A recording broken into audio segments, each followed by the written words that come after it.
No meu caso particular, pelo meu histórico de atleta, caso fosse contaminado pelo vírus, não precisaria me preocupar. Nada sentiria ou seria, quando muito, acometido de uma gripezinha ou resfriadinho. Volta à normalidade. Alguns vão morrer. Lamento. Essa é a vida, essa é a realidade. Nós não podemos parar a farra de autonomia. Cara, quem fala de eu não sou governo, tá vendo? E daí? Lamento. Quer que faça o quê? Eu sou Messias, mas não faço milagre. Pressa da vacina não se justifica, porque você mexe com a vida das pessoas, vai inocular algo em você. Sobre o uso de máscaras, que num primeiro momento aqui, uma universidade alemã fala que elas são prejudiciais a crianças, né? E levo em conta vários itens aqui, como irritabilidade, dor de cabeça, dificuldade de concentração. Pelo que eu faço aí, que aqui é contra, tá? Sem problema. Se tu começar a sentir um negócio esquisito lá, tu segue aí a receita do ministro Mandetta. Você vai para casa, quando você tiver lá, falta de ar, você vai para o hospital. Chega de frescura, de mimimi. Vamos ficar chorando até quando? Temos que enfrentar os problemas, respeitar, obviamente, os mais... Olá, eu sou Letícia Sarturi, sou cientista, mestre em imunologia e doutora em biociências e fisiopatologia. E esse é o Escuta Ciência. Necropolítica. Parece uma palavra mórbida, e é. Parece um conceito psicopata, e eu diria até que é. Necropolítica é um conceito do filósofo camaronês Achille Mbembe. O conceito se refere ao uso do poder político para determinar quem pode viver e quem deve morrer em uma sociedade. Falei que parece um conceito com toques de psicopatia, né? Nesse episódio, vamos falar então da aplicação de necropolítica na condução da pandemia de Covid-19 no Brasil. E por que falar de necropolítica agora? Primeiro, você precisa saber que o Escuta Ciência está integrando um grupo de criadores de conteúdo que, com seus conteúdos, lutam por um conhecimento libertador e por informações baseadas em evidências. Tem muita gente por aí tentando distorcer os fatos, editar a história e fazer você acreditar que algumas coisas não são bem o que elas são. Sim, tem gente criando documentários, fazendo podcasts, criando conteúdos para colocar dúvidas na sua cabeça. Querendo que você acredite em narrativas que não são sustentadas pelos fatos, dados, enfim, pelas evidências. Por isso, muito cuidado com determinados criadores de conteúdo que têm como missão e inclusive carregam no nome uma tentativa de construir uma realidade paralela aqui no Brasil. Dito isto, é importante entender que a ciência busca a construção de conhecimento, e este conhecimento é importante para levar ao progresso da sociedade e nunca para fazer a sociedade regredir. Então desconfie de tudo aquilo que é especulativo e tenta distorcer fatos já consolidados e bem documentados. E também desconfie de tudo aquilo que tenta descredibilizar os grandes avanços de nossa sociedade. O Escuta Ciência é um espaço para todas as ciências. Assim, aqui nesse episódio, vamos colocar no centro do debate um conceito das ciências humanas que ilustra a condução da pandemia aqui no Brasil. Escuta Ciência. É importante lembrar do que aconteceu nas piores fases da pandemia, porque fazer memória é uma forma de evitar que isso se repita. Falar de necropolítica agora é compreender profundamente o que vivemos no passado para que possamos lutar por justiça e reparação aqui, agora no presente e também no futuro. Eu já te expliquei, que necropolítica é um conceito relacionado ao poder político sobre a vida. Mas antes da gente entender bem esse conceito de Mbembe, eu preciso recorrer a conceitos de outros filósofos. Vamos então falar do Foucault primeiro. Michel Foucault, que foi um filósofo, historiador e teórico social francês, ele discutiu muito sobre o poder. Pelos poderes de Grayskull. Não, eu não estou falando deste tipo de poder. Estamos falando de poder sobre as pessoas, de controle das pessoas. o poder determinado por força superior.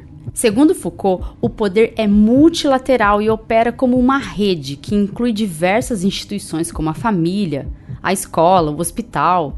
Ou seja, para Foucault, o poder não é apenas exercido através de instituições políticas formais, mas permeia todas as esferas da vida social, moldando as relações entre os indivíduos e influenciando suas condutas. Os tios e as tias do Zap. E aí entra um conceito importante de Foucault, a biopolítica. Esse termo refere-se ao modo como o poder se manifesta sobre os corpos e sobre as populações, especialmente no que diz respeito à gestão e ao controle da vida. E uma coisa importante relacionada a isso é que ao longo da nossa história, as estratégias de poder evoluíram. Antes, elas possuíam formas mais restritas e coercitivas. Agora, o poder é baseado em abordagens mais sutis e disseminadas. Mas calma, que ainda não chegamos no conceito de necropolítica. Logo chegaremos, calma. Agora que eu já expliquei o conceito de biopolítica, é importante também você entender o conceito de biopoder. Interpretando o conceito de Foucault, podemos dizer que além de disciplinar os corpos individuais, o poder também se preocupa em gerir as populações em sua totalidade. E aí entra o biopoder, que se concentra na administração da vida, na promoção da saúde pública, no controle da natalidade, na regulação dos fluxos migratórios e em outras práticas que visam otimizar a vida coletiva de acordo com determinados objetivos políticos e econômicos. Agora veja só, a biopolítica e o biopoder se entrelaçam em uma rede de técnicas e dispositivos que buscam regular não apenas os indivíduos, mas também as dinâmicas populacionais. De maneira prática, isso pode se manifestar em políticas governamentais, em programas de saúde, campanhas de educação, entre outras práticas que buscam influenciar os comportamentos e as condições de vida das pessoas. Ah, agora eu entendi! Olhando assim, parece ser algo inofensivo e você deve estar pensando, é isso que um governo costuma fazer, tudo normal até agora. Mas não! Foucault também alertou para os perigos do biopoder. Embora esse poder possa ser exercido em nome do bem-estar das populações, também pode resultar em formas de controle e opressão. Por exemplo, regimes totalitários e políticas eugenistas são exemplos extremos de como o biopoder pode ser usado para fins de dominação e exclusão. Ou seja, embora pareça um conceito importante para a determinação de políticas públicas que organizam nossa sociedade, na prática, o que vemos é a utilização dos dispositivos do biopoder para controlar os corpos e determinar a vida das pessoas. Veja só, as ideias de purificação da população, a supremacia de um determinado grupo sobre o outro, o controle dos corpos, essas ideias absurdas só se tornaram aceitáveis na nossa história por causa de discursos vindos do Estado.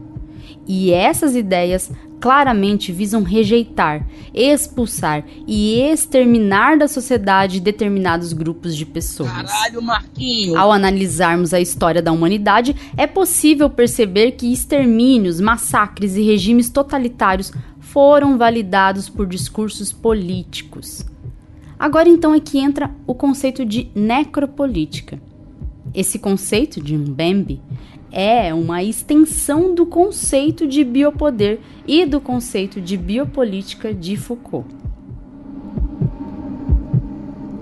Enquanto Foucault analisa o poder em relação à gestão da vida, Mbembe amplia essa discussão e explora como o poder opera através da gestão da morte. Essa forma como o poder soberano decide quem vive e quem morre ocorre não só por meio da promoção da vida, mas também utiliza como ferramenta a imposição da morte. Impor a morte a alguns grupos de pessoas pode ter variados métodos, como a violência estrutural, as guerras, os genocídios, a violência policial, a negligência sistemática em relação à saúde e à segurança, entre outras. O conceito de Mbembe é pensado em contextos pós-coloniais e em zonas de conflito, em que a morte é empregada como uma ferramenta de dominação e controle. Mas veja só, grupos políticos e econômicos dominantes podem utilizar a violência e a morte como instrumentos para manter e consolidar seu poder, suprimindo resistências e marginalizando determinadas populações. Parece familiar isso, né? Será que isso acontece no Brasil? Acontece. Se você não compreendeu ainda a relação entre os conceitos e a aplicação na sociedade atual, agora sua ficha vai cair. Nossa, que referência de velho. Melhor então dizer assim. Agora sim, você vai cair em si e vai entender de vez.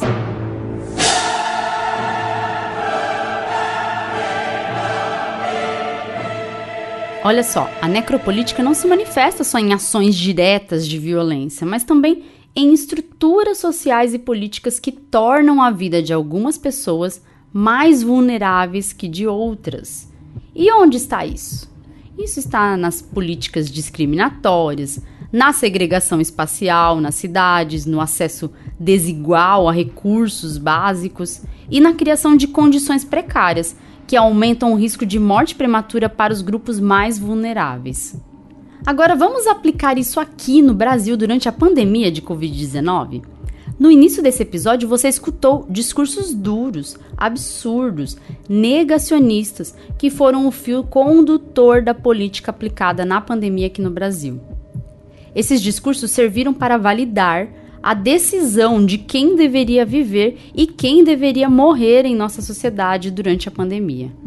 As negligências na saúde que provocaram milhares de mortos, as decisões equivocadas que não se alinhavam às evidências científicas e recomendações da OMS, tudo isso revela a necropolítica como forma de condução da pandemia aqui no Brasil. Lembre-se que além do poder por meio do Estado ter gerado morte, vimos o poder multilateral nas estruturas sociais, reverberando as necrocondutas e os necrodiscursos adotados pelo presidente da República durante a pandemia. Isso ficou evidente no descumprimento de medidas sanitárias por cidadãos influenciados pelos discursos negacionistas. Vimos isso naqueles episódios de pessoas tentando descumprir o uso de máscara e o lockdown, por exemplo. No que depender de mim, nunca teríamos lockdown. As estratégias adotadas pelo governo Bolsonaro como política de condução da pandemia se mostraram não só fracassadas, mas também revelaram que o poder político é uma forma de submeter indivíduos à morte. O que vimos na pandemia aqui no Brasil foi esse uso da política para determinar quem merece viver e quem deve morrer. E isso, minha gente, é necropolítica. Pra caralho! Talvez muita gente não se lembre de tudo que ocorreu nesse nosso passado recente. Até porque muita coisa que aconteceu parece que ficou longe de todos nós. Afinal, cada um estava mais preocupado em sobreviver e proteger sua família e amigos. Muita gente lutou muito para sobreviver, muito mesmo. Pessoas que estão à margem da sociedade, em condições de vida precárias e acesso limitado a serviços de saúde de qualidade, foram expostas a um risco muito maior de ter a Covid-19 e de sofrer complicações graves e até a morte. Tivemos ainda os trabalhadores essenciais e também os trabalhadores informais que passaram pela pandemia, trabalhando muitas vezes em empregos com baixa remuneração e muitos desses trabalhadores expostos a situações de precariedade e sem uma proteção adequada. Esses trabalhadores, infelizmente, foram forçados a continuar suas atividades diárias e, por isso, estiveram muito mais expostos ao vírus do que aqueles trabalhadores que puderam exercer suas atividades de maneira remota. Diante disso, as disparidades que já existem em nossa sociedade ficaram cada vez mais nítidas. Em uma sociedade como a nossa, que foi construída sobre uma estrutura de desigualdade social, a pandemia trouxe como resultado um impacto significativo na população negra e na população parda, as quais tiveram taxas de infecção e mortalidade desproporcionalmente altas em comparação com a população branca. Dados do IBGE mostram bem esse impacto. Em 2020, Em todas as faixas etárias de 0 a 69 anos, as pessoas pretas e pardas morreram mais do que as brancas por Covid-19. Os povos indígenas também sofreram, porque as medidas para protegerem os povos originários durante a crise sanitária foram negligenciadas pelo Estado. O governo Bolsonaro não protegeu nós Yanomami.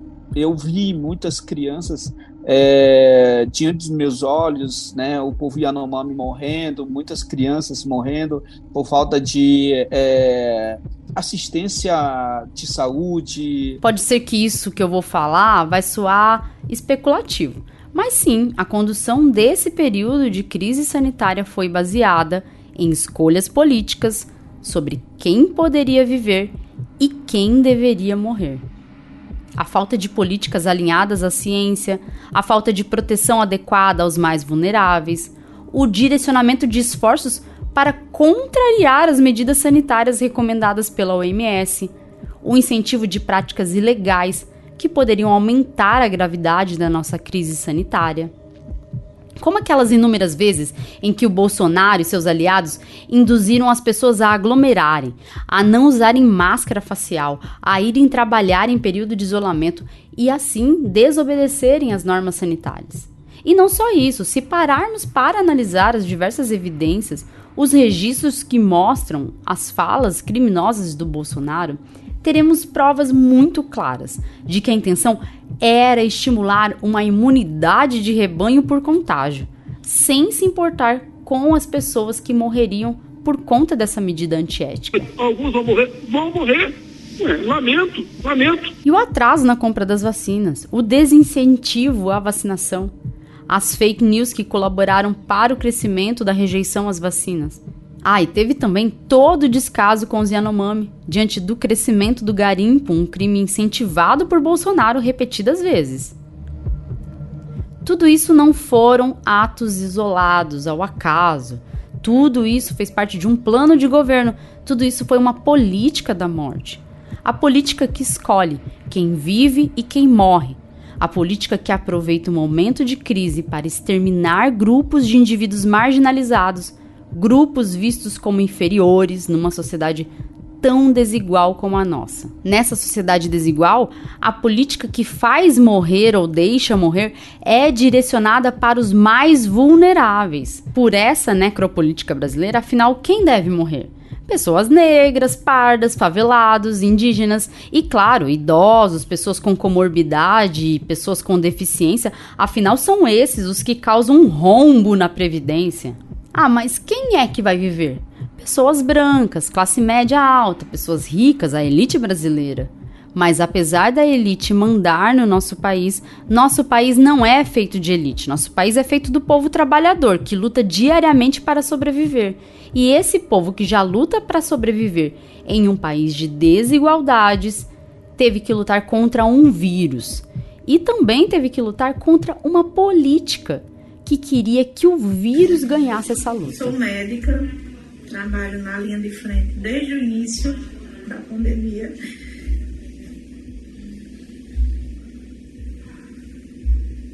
Estou muito emocionada por poder mandar essa mensagem para todos vocês.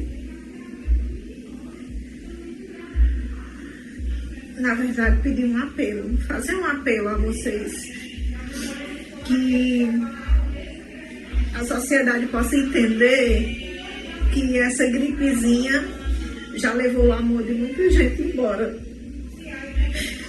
E que a dor que eles sofreram, nós também sofremos.